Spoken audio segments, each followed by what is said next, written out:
Perfecto, estimados. Ya siendo las 10 de la mañana, vamos a comenzar a revisar la clase del día de hoy.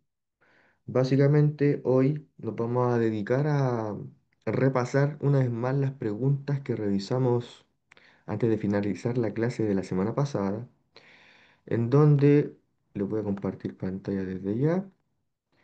Pudimos ver aproximadamente 7 preguntas de lo que vendría siendo este ensayo de práctica. Ensayo de que lleva como título Evaluación Final de Ciencias, Validación Media Laboral. Esta pequeño ensayo de preparación, de práctica, tenía un aproximado de 8 preguntas. La primera estaba relacionada con cómo se inflaba un neumático cuando éste estaba en movimiento, pregunta relacionada a conceptos de la física. La segunda pregunta nos preguntaba información, ¿cómo se puede decir? Pertinente a la clase de energías, principalmente de lo que vendría siendo un circuito eléctrico básico. Luego la tercera pregunta hablaba sobre una cadena trófica, información la cual revisamos cuando vimos la clase de medio ambiente y ecosistema. Tuvimos la oportunidad de revisar qué es lo que era una cadena trófica, más o menos de cómo estaba compuesta y qué buscaba describir.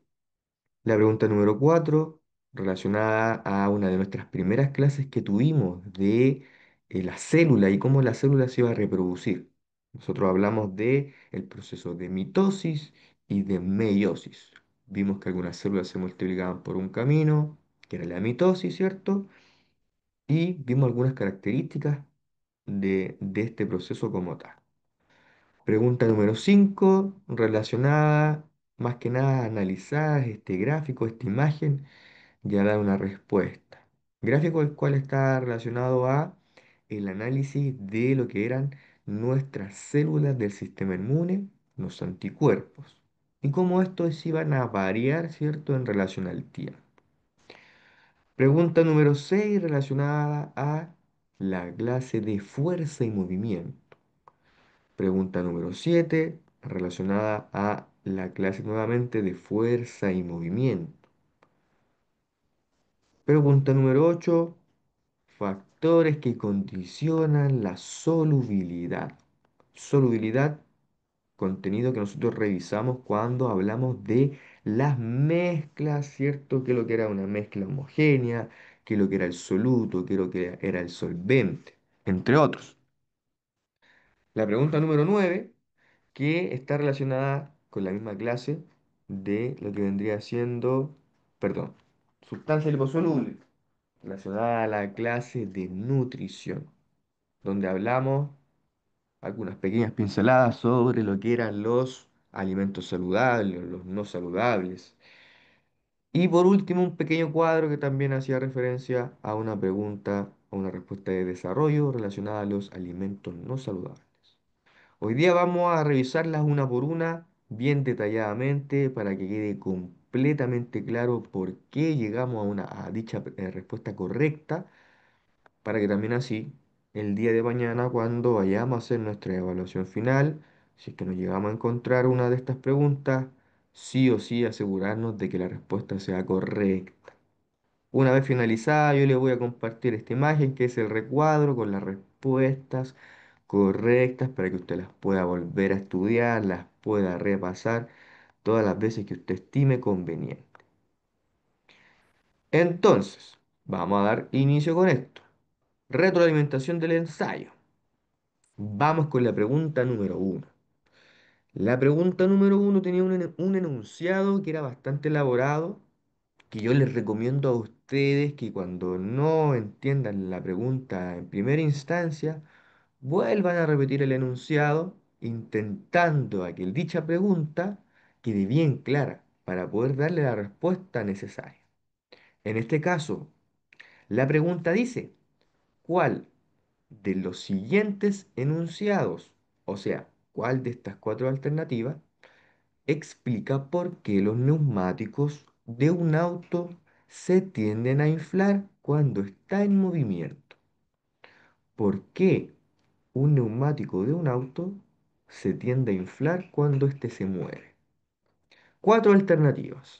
La primera dice, el aumento de la temperatura a una presión constante causa ese aumento del volumen. La alternativa 2 dice, el aumento de la temperatura a un volumen constante causa un aumento de la presión. Alternativa 3, el aumento de la masa a temperatura y volumen constante causa un aumento del volumen. Y la última alternativa nos dice que el aumento de la presión a una temperatura y masa constante causa un aumento del volumen. Lo primero, cada una de estas alternativas se parece mucho, tiene palabras muy similares que simplemente se van cambiando de orden o van cambiándose por otro concepto similar. Lo primero que usted debe analizar aquí es que nos preguntan por qué el neumático se infla cuando éste se mueve. Esto nosotros lo podríamos responder utilizando los conceptos que nosotros vimos cuando hablamos sobre la energía térmica.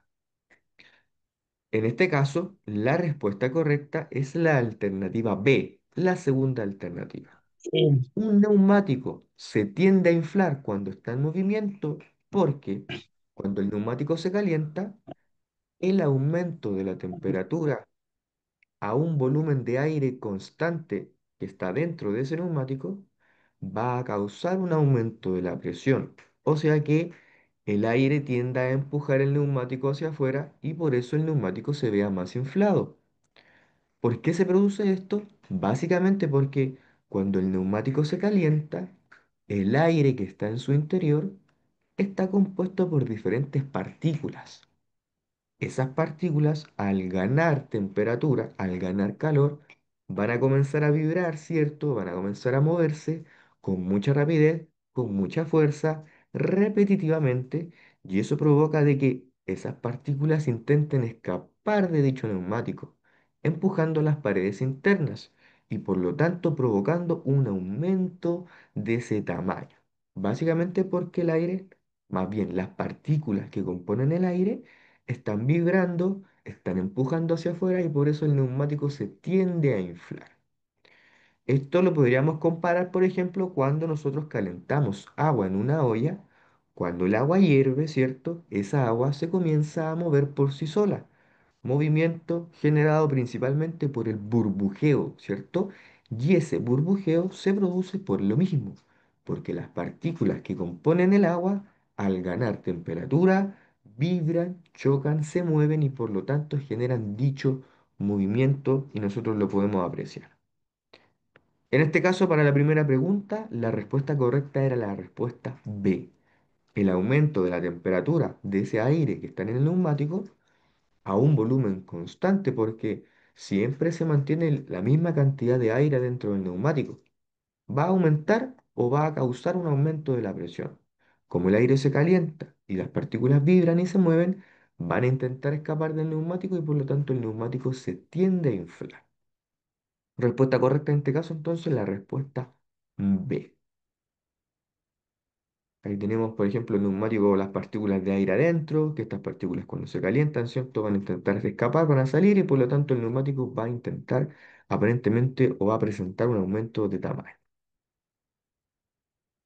La imagen número 2 nos mostraba un diagrama, ¿cómo se puede decir? Un esquema básico de un circuito eléctrico. Y en este caso encontramos cuatro componentes: una fuente de energía, un cableado, un dispositivo de consumo o un receptor, ¿cierto? Un elemento que va a utilizar la energía eléctrica y un interruptor. La pregunta dice, ¿qué elemento del circuito eléctrico está indicado con la flecha? Y la flecha, ¿cierto?, apunta hacia arriba. Tenemos cuatro alternativas: batería, bobina, interruptor o resistencia eléctrica. En este caso, la respuesta correcta era la alternativa 3, la alternativa C, interruptor. La flecha, ¿cierto?, apunta hacia arriba y por lo tanto nosotros encontramos dos extremos los cuales están separados entre sí. Se dice que el interruptor tiene la capacidad de permitir la corriente eléctrica al encenderse y cuando yo apago el interruptor se interrumpe la corriente eléctrica. Entonces, como ese circuito está interrumpido, ¿cierto? Podemos decir que ese circuito se encuentra apagado. Cuando ese interruptor se encienda, el circuito se va a cerrar y por lo tanto se va a permitir el flujo de corriente eléctrica y el dispositivo va a funcionar. Por ejemplo, se va a encender la ampolleta que está ahí en el dispositivo. Cuando yo apago el interruptor, interrumpo el flujo de corriente eléctrica y por lo tanto el dispositivo se apaga. Si la flecha hubiese estado apuntando hacia la izquierda, hacia donde están esas dos líneas paralelas, estaríamos hablando de la fuente de energía. Si la flecha hubiese apuntado hacia abajo, básicamente al cableado que cierra todo el circuito, nos referíamos a los conductores eléctricos o al cableado como tal. Y si la flecha hubiese apuntado hacia la derecha, hacia donde está el círculo con la X en su interior, estaríamos hablando ahí de una bombilla, un dispositivo de consumo. En este caso, la alternativa correcta era la alternativa 3, alternativa C, interruptor. Dispositivo que controla el flujo de corriente eléctrica. ¿Cierto? Aquí en el lado izquierdo tenemos exactamente la misma imagen, solamente que se le restaron los nombres, ¿cierto? Las señalizaciones. Entonces, en este caso, la flecha apuntaba hacia arriba, hacia el interruptor o elemento de control. Hacia el lado izquierdo teníamos la pila del generador, hacia abajo el cable o los conductores, hacia el lado derecho, ¿cierto? En el círculo, la bombilla que vendría siendo el receptor. En una imagen más bonita a la derecha, interruptor, ¿cierto? El botoncito que nos ayuda a tener un control sobre el flujo de corriente eléctrica en dicho dispositivo. Por ejemplo, en mi teléfono, yo aprieto el botón, ¿cierto? Que podría ser el interruptor, este se apaga, interrumpo, entre comillas, el flujo de energía eléctrica, cuando le doy clic, este se enciende. Alternativa correcta entonces, la C, interruptor. La pregunta número 3 nos decía, si se introduce un consumidor secundario a la siguiente cadena alimenticia, ¿con cuál de los organismos mostrados competirá por el alimento? Para poder responder esta pregunta, nosotros teníamos que ir a analizar lo que era una cadena trófica, un ejemplo de cómo los nutrientes se iban a traspasar desde una, ¿cómo se puede decir?, especie a otra que convivían juntas en la misma comunidad. La pregunta nos decía, ¿qué pasa si yo introduzco un consumidor secundario? ¿Con quién va a competir por el alimento? Y se nos presenta esta pequeña cadena trófica que está compuesta por güiros, lapas, erizos y seres humanos. Cuatro componentes. Cuando nosotros analizamos una cadena trófica, es sumamente importante que nosotros detectemos el elemento productor, el organismo productor, que por lo general es una planta, un vegetal, un elemento que tiene la capacidad de poder producir su propio alimento y su propia energía. Nosotros hablamos que la planta tiene la capacidad y vendría siendo uno de los principales organismos, seres vivos, que tiene la capacidad de producir su propio alimento. Gracias a la fotosíntesis, al sol, al agua, ella puede producir su propia energía y sus propios nutrientes. Por lo tanto, no necesita ir a buscar sus nutrientes en el medio externo. A diferencia de todos los demás organismos, seres vivos, como por ejemplo un caracol, un ave, un zorro, los cuales sí tienen que ir a buscar sus nutrientes al medio externo. No tienen la capacidad de producir sus propios nutrientes.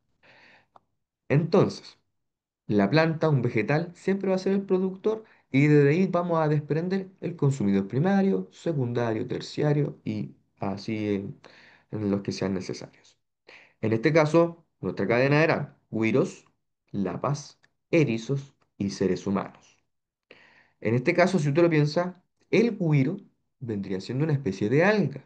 Alga, elemento, ser vivo, organismo que se parece mucho a una planta. Estos elementos tienen la capacidad de poder producir su propio alimento. Independientemente de que estén bajo la superficie del agua, también pueden recibir la energía solar, ¿cierto? Y el agua propiamente tal para poder nutrirse y generar sus propios nutrientes. Wiros entonces en este caso sería nuestro producto. Entonces, Partiríamos con las lapas. Las lapas van a ser nuestro consumidor primario, el primer organismo que se va a alimentar del güiro. Luego tenemos los erizos, que vendrían siendo nuestros consumidores secundarios. El segundo organismo que se va a alimentar de las lapas para poder adquirir sus nutrientes que en algún momento la lapa adquirió del güiro. Y por último, los seres humanos que van a representar nuestros consumidores terciarios. Un organismo, ¿cierto?, mucho más desarrollado que se va a alimentar de los güiros para adquirir los nutrientes que el güiro en algún, que sea, perdón, que se va a alimentar de los erizos para adquirir los nutrientes, nutrientes que en algún momento el erizo adquirió de las lapas y las lapas del güiro, viceversa. Entonces, güiros, nuestros productores, lapas, consumidor primario, erizos, consumidor secundario y seres humanos, consumidor terciario. La pregunta decía, ¿qué pasaba si yo introduzco otro consumidor secundario? ¿Con quién iba a competir por el alimento? En este caso, en esta cadena trófica que estamos analizando, nuestro consumidor secundario son los erizos. Por lo tanto, si yo agrego otro consumidor secundario, este elemento va a competir directamente con los erizos por su alimento. Por ejemplo, si yo tengo un cangrejo puede ser un organismo que también conviva en la misma población de seres vivos y que se vaya a alimentar de las lapas, al igual de que los erizos. Entonces, el cangrejo va a competir directamente con el erizo para poder alimentarse.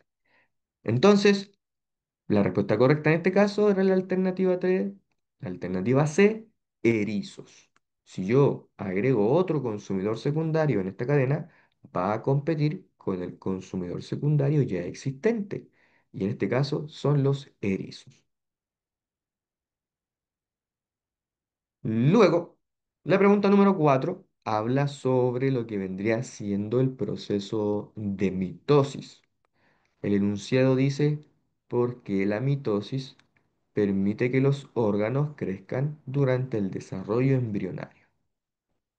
Esta pregunta es una pregunta de, ¿cómo se puede decir?, de desarrollo, ya en donde igual entrega la capacidad o la probabilidad de que exista más de una respuesta que pueda ser considerada como correcta.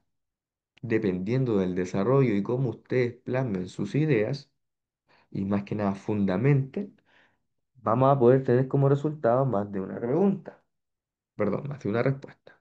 Quizás la respuesta más correcta, más perfecta, sería que la mitosis permite que los órganos crezcan durante el desarrollo embrionario porque la división de las células permite obtener células hijas que son completamente idénticas a la célula original y por lo tanto que puedan conservar el material genético de un organismo. La mitosis permite el crecimiento y la multiplicación celular que es fundamental y necesaria para formar los diferentes tejidos y órganos del organismo en desarrollo. Las células que se reproducen por mitosis tienen la capacidad de especializarse y adquirir funciones específicas en el organismo, denominado diferenciación celular.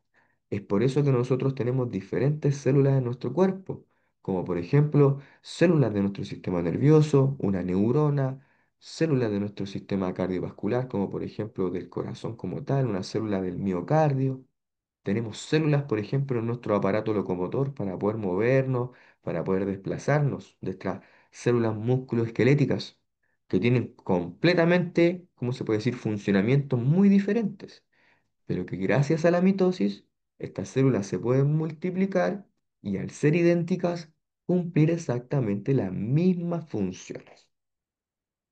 Dependiendo de cómo usted plasme dichas ideas en una pregunta, en una respuesta de desarrollo, eh, es que se va a considerar más correcta que otra, pero ya al tener un desarrollo o al poder fundamentar una respuesta, también tiene más probabilidades de que sea considerada correcta. En palabras muy básicas, la mitosis permite obtener células idénticas, completamente iguales a la célula original, a la célula madre. Entonces, eso permite conservar el material genético que vendría siendo nuestro ADN, información la cual se va a repetir en millones y en millones y en millones de oportunidades, en millones de veces dentro del desarrollo de nuestra vida, y que las células hijas o las células nuevas van a cumplir exactamente las mismas funciones. Van a unirse a los, ¿cómo se puede decir? A los sistemas que ya están funcionando, a los órganos que ya están con una función, y van a cumplir exactamente la misma función que su célula madre.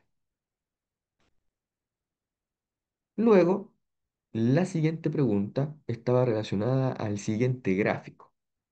El enunciado de la pregunta nos decía, el siguiente gráfico muestra la variación de la concentración de anticuerpos de una persona que ha experimentado un proceso infeccioso.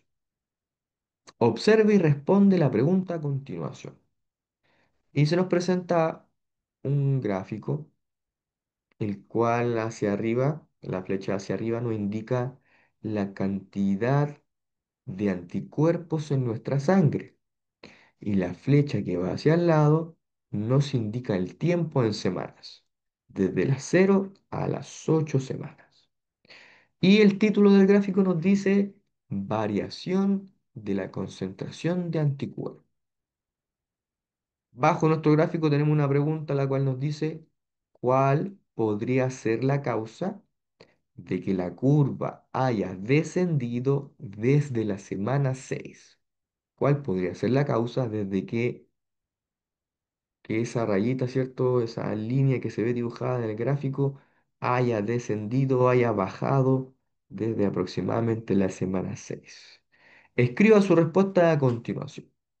Esta pregunta también es una pregunta a la cual deja una respuesta del desarrollo, la cual, como les comentaba recién, le da una probabilidad mayor a que usted pueda responder con certeza, ya que a veces cuando tenemos una pregunta con alternativa, nosotros nos vamos muy seguros por una alternativa y era otra, y perdimos muy fácilmente. Aquí tenemos la capacidad de poder fundamentar nuestra respuesta. Entonces, si nosotros analizamos nuestro gráfico, podemos ver de que esa línea, la cual está dibujada, ¿cierto? Va subiendo, baja, y luego sube bastante, y luego comienza a descender finalmente. La pregunta dice, ¿por qué o más o menos cuál fue la causa de que la curva haya descendido desde la semana 6? Entonces podemos ver de que comenzamos desde la semana 0. Hubo un pequeño aumento que podríamos decir en la semana 1, ¿cierto? Entre el 0 y el 2. Y luego comenzamos a descender. Desde la semana número 2 comenzamos a descender. Semana número 3 descendimos. Y desde la semana número 4 en adelante, eso comenzó a subir exponencialmente. Semana número 5. Llegamos a la semana número 6, en donde alcanzamos prácticamente un pic. Y desde ahí comienza a descender nuevamente. El gráfico nos muestra cómo varía la concentración de los anticuerpos en nuestra sangre. Los anticuerpos son células de nuestro sistema inmune que tienen la función principal de defendernos sobre procesos infecciosos o enfermedades. Un virus, una bacteria, una enfermedad como tal, nuestro sistema inmune la reconoce, activa nuestros anticuerpos, se producen estas células y estas células nos defienden frente a nuestras enfermedades. Entonces podríamos pensar de que, imaginemos yo, soy yo, el gráfico me muestra a mí como persona. Comencé el mes súper bien, durante la primera semana del mes me sentí un poquito enfermo, me dio tos, me sentí un poco congestionado por la mañana, ya me tomé un tecito con miel, con limón, ¿cierto? Un propóleo, un tapsin caliente. Semana 2, semana 3 me sentí súper bien. No me dolía nada, no tuve tos, nada, nada, nada, ni un síntoma. Y llegando a fin de mes, a la semana número 4 me comienzo a sentir mal, me da tos nuevamente, me duele el pecho, me cuesta respirar, me duele la cabeza, me dio fiebre. Voy al médico y me dicen que tengo neumonía. Entonces podríamos pensar de que el gráfico nos muestra que cuando yo me comienzo a sentir mal, cuando yo me enfermo, aumenta la concentración de anticuerpos. Nuestro cuerpo produce más células de defensa. Estas células aparecen en mi sangre, que atentas a poder defenderme frente a cualquier virus. Podemos pensar entonces que desde la semana 4 el individuo, yo, me enfermé y mis células de defensa de mi sistema inmune aumentaron para estar listas para poder defenderme. Me dio neumonía, me dieron un tratamiento, pasé un par de días, ¿cierto? Tomando antibióticos, antiinflamatorios, jarabe, muchas cosas. Y ya llegó un momento en que comienzo a sentirme bien, ¿cierto? Ya dejé los síntomas, no me duele la cabeza, no me ha dado fiebre, tengo un poquito de tos, pero ya vuelvo a mi vida normal. Y el gráfico nos puede mostrar de que desde que alcancé el pic de la enfermedad y tomé el tratamiento, bla, bla, bla, las células de mi anticuerpo empezaron a desaparecer, porque como yo ya me sentía sano, no había ninguna enfermedad de cual defenderme. Entonces, ¿cuál podría ser la causa de que la enfermedad, perdón, de que la curva haya descendido desde la semana 6? Una respuesta correcta podría ser porque llegué al pic de mi enfermedad respiratoria. Por ejemplo, tenía un virus respiratorio que dura 7 días aproximadamente, entonces la enfermedad ya desapareció y por lo tanto van desapareciendo mis células de anticuerpo porque el individuo ya se encuentra mejor. Otra respuesta correcta puede ser porque el individuo se enfermó y se tomó su tratamiento, su medicación, su tratamiento farmacológico. Dicho tratamiento hizo efecto y por lo tanto el individuo se sanó y por lo tanto también las células de los anticuerpos desaparecieron porque ya no había enfermedad, ¿cierto? Otra respuesta correcta quizás pudo ser porque mis anticuerpos aumentaron de tal forma que fueron capaces de defenderme de un virus, por ejemplo.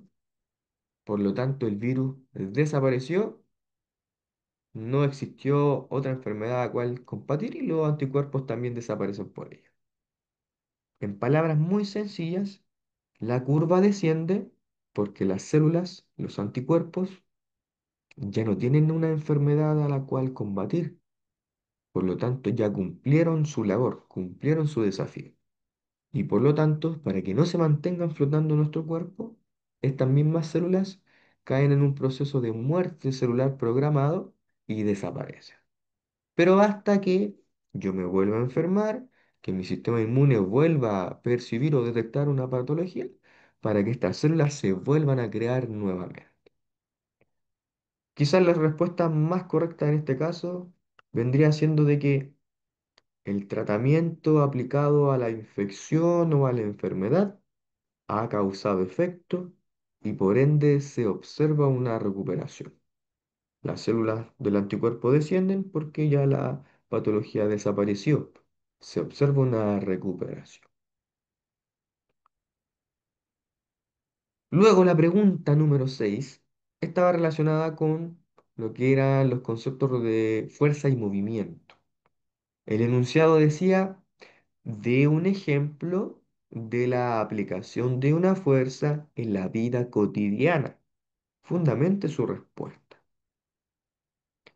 Aquí, si usted el día de mañana se llega a encontrar con alguna pregunta similar a esta, trate de responder con mucha sencillez. Ejemplos que sean básicos, que realmente estén presentes en su día a día. Por ejemplo, si a usted le preguntan un ejemplo de la aplicación de la fuerza en la vida diaria, trate de pensar lo que hace en el día a día. ¿Cuál es el teje-maneje que usted se realiza? Por ejemplo, algunos ejemplos de aplicaciones de fuerzas en la vida cotidiana que son muy básicos podrían ser. Aquí yo les voy a dar varios y aquí solamente le piden uno. Por ejemplo, empujar una puerta para poder abrirla, ¿cierto? Yo me acerco a una puerta, introduzco una llave o giro la chapa. cual sea la opción, y la empujo para poder abrirla, ¿cierto? Para que ésta se desplace y me permita el paso. En este caso estamos hablando de una fuerza aplicada de tipo de contacto, ¿cierto? Mi mano entra en contacto directo con la puerta y le aplicamos una fuerza de empuje para que ésta se pueda abrir. Un ejemplo súper básico. Otro, levantar un objeto del piso. Súper básico. Yo creo que, no sé, se nos cae un lápiz, lo recogemos del piso, tenemos que recoger un papel, nos agachamos, lo tomamos del piso. Hay un bolso, una mochila que necesitamos colocarnos, la levantamos ya sea del piso o de una superficie determinada, la colocamos sobre nuestro hombro, ¿cierto? Otra vez, fuerza de tipo de contacto, ¿cierto? Que al entrar en contacto con los objetos yo lo voy a aplicar. Mi fuerza va a ser aplicada básicamente por mi brazo, si es que pensamos en una mochila, en un papel, en un lápiz. Mis músculos se van a contraer, van a ejercer fuerza sobre el objeto que queramos levantar, ¿cierto? Y lo vamos a poder levantar de la superficie. Otro ejemplo, patear una pelota. Y así como patear una pelota, tenemos otro ejemplo relacionado con los deportes. Quizás golpear un objeto, lanzar un objeto, patear una pelota, etcétera, en donde al patear un objeto yo le voy a aplicar una fuerza, ¿cierto? Nuevamente de contacto a un objeto para que éste se mueva. Si pensamos en el más básico, patear una pelota, que vendría siendo jugar a la pelota. Luego tenemos empujar una caja por el piso. Y usted lo piensa, empujar una caja, empujar una cama, un mueble, empujar un sillón, empujar una silla, etcétera, empujar un carrito, un carro de supermercado, un coche, etcétera. Muchos ejemplos relacionados al mismo ejercicio de entrar en contacto con un objeto, a aplicar una fuerza de empuje para que un objeto se desplace. Y si pensamos, por ejemplo, en una caja, también vamos a estar favoreciendo las fuerzas de roce o de fricción. Si pensamos en un carrito que tiene ruedas, lo mismo. Y otro ejemplo también básico, lanzar un objeto por el aire. Si usted piensa tomar un objeto determinado y lanzarlo por el aire, también va a ser una forma de aplicar una fuerza y que este objeto se mueva, se desplace, que tenga un cambio de posición en el espacio. Entonces, si usted colocase cualquiera de estos ejemplos, ya vendría siendo una respuesta correcta. Cualquier tipo de aplicación de una fuerza en la vida cotidiana. Empujar, levantar, lanzar, que se vendría siendo lo más básico de los básicos. Y que sí o sí yo creo que lo vamos a repetir en el día a día. Sí o sí nosotros estamos constantemente abriendo puertas, levantando objetos del piso, una prenda de ropa, no sé, al hacer aseo, se nos cae un servicio, un lápiz en el suelo, etcétera. Quizás lanzar los objetos no es muy común, pero también está presente, ¿cierto? Tenemos una bola de papel, estamos cerca del basurero, no nos queremos parar, la lanzamos, ¿cierto? A ver si cae o no cae. Cosas así. Alguna imagen representativa, ¿cierto? Empujar una puerta, levantar un objeto como una caja, patear una pelota, lanzar una pelota, empujar un objeto como una caja, un mueble, etc. Luego, la siguiente pregunta también estaba relacionada con la fuerza y el movimiento. Básicamente nos pedía el reconocer la definición de un concepto. El enunciado dice, la siguiente definición es propia del concepto de, abre comillas, es la cantidad de espacio recorrida por el móvil en su desplazamiento. Y tenemos cuatro alternativas. Trayectoria, distancia, velocidad y aceleración. Si pensamos en cada una de las alternativas, trayectoria, la trayectoria vendría siendo una línea descrita en el espacio por un cuerpo en movimiento. Por ejemplo, si yo me quiero mover del living de mi casa a mi habitación, quizás yo me tenga que movilizar con una trayectoria lineal. A ver, no estornudar, perdón. O sea, recto. Pero quizás si yo estoy en el living de mi casa y quiero llegar al patio o al baño, voy a tener que moverme con una, perdón, una trayectoria más, ¿cómo se puede decir? Fluctuante. Me voy a tener que mover en dirección hacia la izquierda, me voy a tener que mover en dirección hacia la derecha, o voy a tener que moverme algunos metros recto, etcétera. La trayectoria define la línea descrita por el cuerpo que se mueve en el espacio, en palabras más sencillas. La distancia que representa la longitud recorrida por un cuerpo, y esta se puede medir en centímetros, metros, kilómetros, etcétera. Luego tenemos velocidad. La velocidad representa una magnitud física que expresa el espacio recorrido por un objeto en una unidad de tiempo. O sea, el espacio, ¿cierto? El cual éste se está moviendo en una relación al tiempo. Por ejemplo, un vehículo podemos decir que se mueve a 10 kilómetros por hora. Kilómetros, una distancia, horas en relación al tiempo. Eso quiere decir que cada hora que pase, ese auto se va a mover 10 kilómetros. Va a pasar una hora, se va a avanzar 10 kilómetros. Va a pasar una hora, se va a avanzar 10 kilómetros más, etcétera. Y por último, la aceleración es una magnitud que expresa la variación de la velocidad en la unidad de tiempo. Esto quiere decir que va a representar el cambio en el tiempo de la velocidad. Por ejemplo, si me estoy moviendo a 10 kilómetros por hora, un cambio en la aceleración podría ser 10 kilómetros por segundo, ¿cierto? Que va a ser mucho más rápido. Si pensamos en la definición del concepto, la cual dice es la cantidad de espacio recorrida por el móvil en su desplazamiento, la respuesta correcta sería la alternativa B, la cual dice distancia. La distancia se define como la longitud recorrida por un cuerpo. Longitud recorrida por un cuerpo es lo mismo que decir la cantidad de espacio recorrida por un móvil, por un vehículo. Por ejemplo, tenemos una trayectoria lineal desde el punto A al punto B, ¿cierto? Un cambio de posición. La trayectoria nos dice el cambio de posición del cuerpo en el espacio, de A hacia B de forma lineal. Tenemos una distancia. Desde el punto A al punto B hay una distancia de 15 metros. Distancia, longitud recorrida por el cuerpo, cantidad de espacio recorrida por el móvil.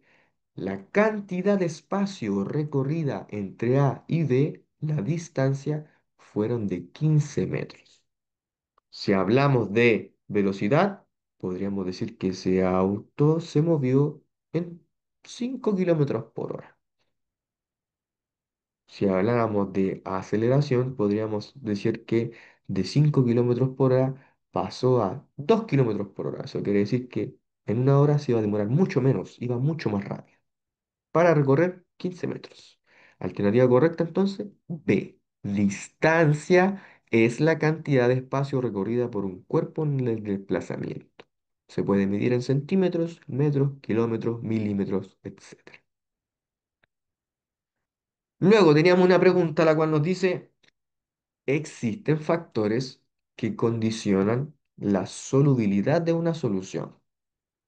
Para aumentar la solubilidad de una solución de café con leche, se requiere aumentar.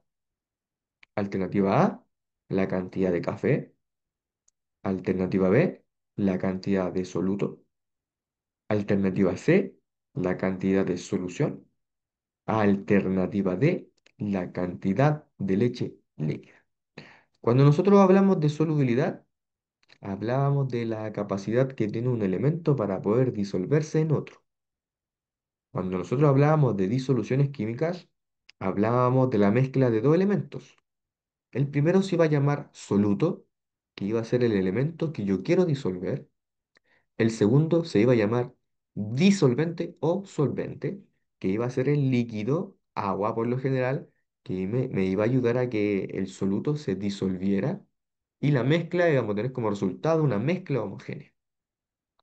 En este caso, nuestra mezcla homogénea vendría siendo café con leche, donde tenemos el soluto, que vendría siendo el café, y el solvente, que vendría siendo la leche, ¿cierto? Voy a tomar el café, lo voy a disolver en la leche y voy a tener como resultado café con leche. La pregunta nos dice, para aumentar la solubilidad, en este caso, del café en la leche, ¿qué requiero aumentar para que eso se produzca? Vamos a analizar cada una de las alternativas. Por ejemplo, la alternativa A nos dice que para poder yo disolver una mayor cantidad de café en una taza con leche, tengo que aumentar la cantidad de café. Si yo aumento la cantidad de café, estoy aumentando el soluto. Por lo tanto, voy a hacer una solución más concentrada o saturada de café. Esto quiere decir que en mi taza de leche voy a colocar 10 cucharadas de café para que ese café se disuelva de mejor manera. Va a llegar un momento, ¿cierto?, en que yo ya no voy a poder seguir disolviendo café y el café se va a empezar a depositar en la base de la taza, porque ya la leche no va a poder seguir disolviendo al café. Entonces, si yo aumento la cantidad de café, voy a disminuir la solubilidad de ese café, porque ya no lo voy a poder seguir disolviendo. Alternativa B dice, tengo que aumentar la cantidad de soluto. Estoy diciendo lo mismo, pero en otras palabras. Si aumento la cantidad de soluto, estoy aumentando la cantidad de café. Nuevamente, lo que voy a lograr va a ser una solución más concentrada o saturada de soluto. Mi taza de leche ya no va a poder seguir disolviendo café y el café se va a depositar en la base de la taza. Luego dice, alternativa C, aumentar la cantidad de solución. Ya podría ser, si yo aumento la cantidad de solución, eso quiere decir que en una taza tengo 250 ml de leche con café. Ahora voy a tener 500 ml de agua con café. Perdón, de leche con café. ¿Voy a mejorar que el café se siga disolviendo? No, porque si en primera instancia tenía 2 cucharadas de café y la mitad de leche, ahora voy a tener 4 cucharadas de café y una taza completa de leche. O sea, básicamente sería lo mismo. Solamente voy a aumentar el volumen de mi mezcla. Si antes tenía una tacita, después voy a tener 1 litro, pero va a ser lo mismo. Pero la alternativa D dice aumentar la cantidad de leche líquida. Si yo quiero que en una taza o en una botellita yo voy a, perdón, yo quiero disolver una mayor cantidad de café para lograr poder seguir disolviendo café, lo que yo necesito es tener más disolvente, o sea, una mayor cantidad de leche. Si yo aumento la cantidad de leche, voy a aumentar la cantidad de disolvente y por ende puedo disolver una mayor cantidad de café. Si yo tengo una taza hasta la mitad y le agrego 4 cucharadas de café, es muy probable que ya la cuarta cucharada de café no se disuelva por completo y se deposite en la parte inferior de la taza. Pero si yo a esa taza la relleno hasta arriba y le agrego otra mitad de leche, si yo agito o revuelvo, es muy probable que el café se disuelva en su totalidad, porque al haber una mayor cantidad de disolvente, va a ser mucho más fácil poder disolver el café. Luego, dice, un ejemplo de una sustancia liposoluble en la vida cotidiana es, una sustancia liposoluble es aquella sustancia que se puede disolver en aceite. Por el contrario, una sustancia hidrosoluble es una sustancia que se puede disolver en agua. Dentro de estas cuatro alternativas, si las analizamos una por una, el azúcar es una molécula hidrosoluble. se puede disolver muy fácil en agua, ¿cierto? La glicerina, que vendría siendo un líquido utilizado, por ejemplo, en el ámbito clínico, es una sustancia que también se disuelve muy fácil en agua. Por lo tanto, hablamos de una sustancia hidrosoluble. La gelatina es un polvo que yo, si lo mezclo con la cantidad de agua necesaria, puedo tener como resultado, ¿cierto? Esta jaleíta, este elemento más viscoso. Por lo tanto, la gelatina también es un elemento que se disuelve, forma un gel y que se disuelve muy fácil en agua. También una molécula hidrosoluble. Pero si pensamos en el aceite es un elemento el cual tiene características grasas. Básicamente es una grasa líquida. Si yo mezclo agua con aceite, estos dos elementos no se van a mezclar, ¿cierto? Porque el aceite es una sustancia liposoluble. Esto quiere decir que solo se puede disolver o mezclar en otro elemento de tipo grasa o aceitoso.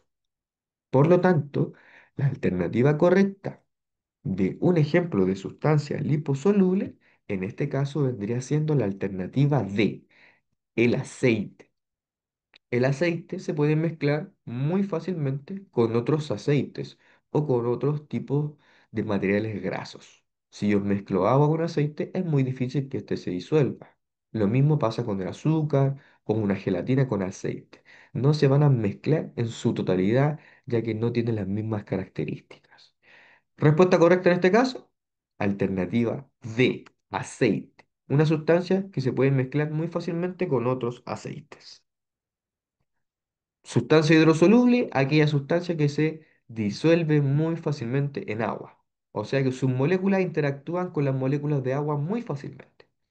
Una sustancia liposoluble es aquella que se puede disolver en grasas, aceites o en solventes orgánicos no polares. O sea, con otros aceites se van a mezclar muy fácilmente. Y la última pregunta nos decía, mencione una característica que poseen los alimentos no saludables desde la mirada nutricional. Una característica que poseen los alimentos no saludables son principalmente tres factores. Un alto contenido de grasas saturadas, alto contenido de azúcares añadidos y altos contenidos de sodio o sal. ¿Por qué van a ser negativas estas cosas?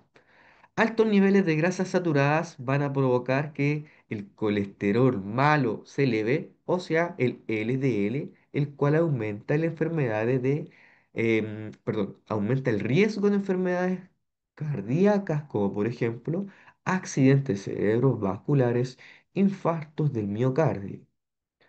Altos contenidos de azúcares añadidas contribuyen a enfermedades y patologías como la obesidad, la diabetes y enfermedades dentales como las caries. Y un alto nivel de sodio en los alimentos contribuye o puede ser una causa directa para poder presentar hipertensión arterial y problemas en nuestros riñones. Algunos ejemplos no saludables de alimentos no saludables son obviamente las papas fritas, que tienen altos niveles de aceites, de grasas, galletas industriales por principalmente sus altos niveles de azúcares y de grasas transaturadas, y obviamente los más comunes y corrientes, los refrescos azucarados, una bebida, ¿cierto? Una gaseosa, etcétera. Si pensamos básicamente en alimentos no saludables, estamos hablando de las comidas rápidas, ¿cierto? Una hamburguesita, una pizza, papas fritas, una dona, un pollo frito, un dulce, etcétera. Y si pensamos en alimentos saludables, principalmente hablamos de hortalizas, vegetales, elementos directamente orgánicos. Una lechuga, un choclo, champiñones, plátano, agua, leche, algunas almendras, zanahorias, proteínas como el huevo, algunas frutas, etcétera. Ya, entonces, yo a continuación les voy a proyectar lo que vendrían siendo las respuestas correctas. Hay algunos, si alguno de ustedes quiere sacar una fotito, un pantallazo, yo de todas maneras esto se los voy a compartir a continuación en el chat del grupo. También se les van a enviar a su poder. este pequeño recuadro, el cual muestra todas las alternativas correctas, todas las alternativas que nosotros visualizamos el día de hoy. Alternativa uno, 2, 3, algunos ejemplos de respuestas como esperadas, pero Profe, principalmente, consulta, dígame, estimada. pero la clase igual va a quedar grabada para nosotros repasarla, ¿verdad? Y esta clase también está quedando grabada en estos momentos para que ustedes la puedan volver a revisar sin ningún inconveniente. Todo lo que revisamos el día Ya, de hoy está siendo grabado hasta el momento. Ya, ya, miren, muchas gracias. esto a continuación les voy a pasar una pequeña asistencia para así dejarlo a todos ustedes presentes el día de hoy. Es importante también que queden el día de hoy aquí, ya. Voy a nombrarlos de a uno a medida que vaya avanzando. En primera instancia tengo a don Mauricio Cabrera. Don Mauricio ya lo tengo presente para su tranquilidad. Está lista la asistencia del día de hoy. Tengo a continuación a la señorita María Díaz. Aquí la veo presente, señorita María. Perfecto. Don Luis Jara, don Luis también está presente, ya lo dejé Sí, presente profe, yo. gracias. Gracias a usted. Don David Helves, también don David, lo tengo presente. Presente. Muchísimas gracias. Continuamos con don Jordan Leiva. Don Jordan Leiva. Tengo a don Rodrigo Madrid. Aquí lo veo presente, don Rodrigo, en la conexión.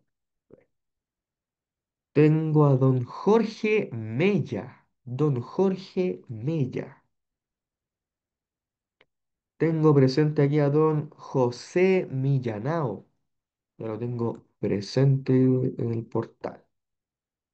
Don Héctor Osorio. Don Héctor Osorio.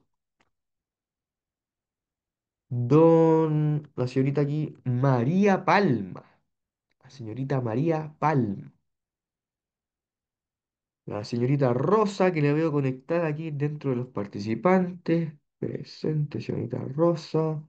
Don Alexis Rivera, que también aparece aquí presente. Sí, don Alexis Rivera, muy bien. Don Eric Sepúlveda. Aquí también me aparece don Eric presente. Presente, Muchas, profe. muchísimas gracias, don Eric. Don Leandro Serra. Don Leandro Serra. Y por último, don Cristian Villarroel. Don Cristian Villarroel. Perfecto. Ya, estimados. Yo ahora aquí en el chat de la conversación les voy a igual de todas maneras compartir la pequeña imagen. Tu, tun.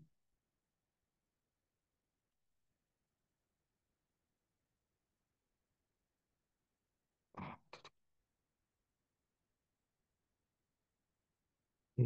aquí archivo de mi ordenador. La imagen.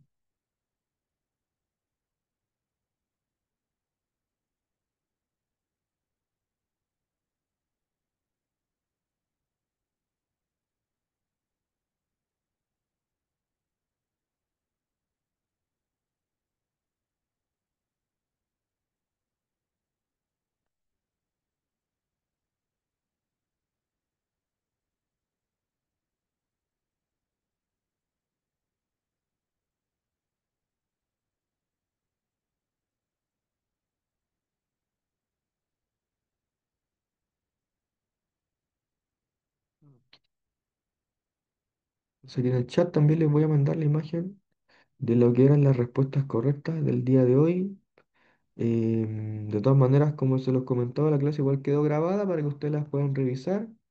Si gustan, de todas maneras, yo les voy a dejar mi número telefónico nuevamente. Si me quieren mandar un WhatsApp, y también se los puedo mandar directamente a su teléfono celular. 8470 8728. Felipe Ciencias. Si lo quiere que le envíe la clase y la respuesta a su teléfono, me manda un WhatsApp y se lo respondo a la brevedad. Ya, estimado. Muchísimas gracias a todos ustedes por conectarse el día de hoy. Ahora en breves minutos se tiene que conectar la siguiente profesora para su clase de lenguaje. Desearles mucha suerte a cada uno de ustedes. Me pidieron recordarles también de que, por favor, si es que le llegara el certificado de rendición de la prueba a sus teléfonos por mediante WhatsApp, que los descargaran, que los guardaran, porque es importante que los tengan en su poder, ya que eso va a ser importante de que, ¿cómo se puede decir? Em, Puedan rendir la prueba en su evaluación final. Aquí me acaban de comentar igual de que ahora a finalizar la clase, la señorita Miriam les va a mandar las guías que acabamos de revisar a su WhatsApp para que las tengan en el teléfono. ¿Ya? Muchísimas gracias a todos ustedes, que les vaya súper bien. Dígame, señora María, ahí veo que me mandó un mensajito. Pregúnteme nomás. Señorita María Díaz.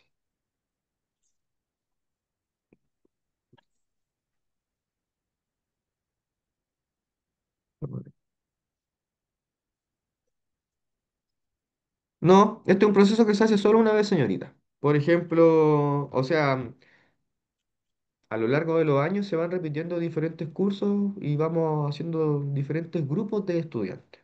Pero solamente es necesario que usted lo haga una vez, que apruebe su examen final, para que ya tenga el certificado necesario de sus estudios. Pero no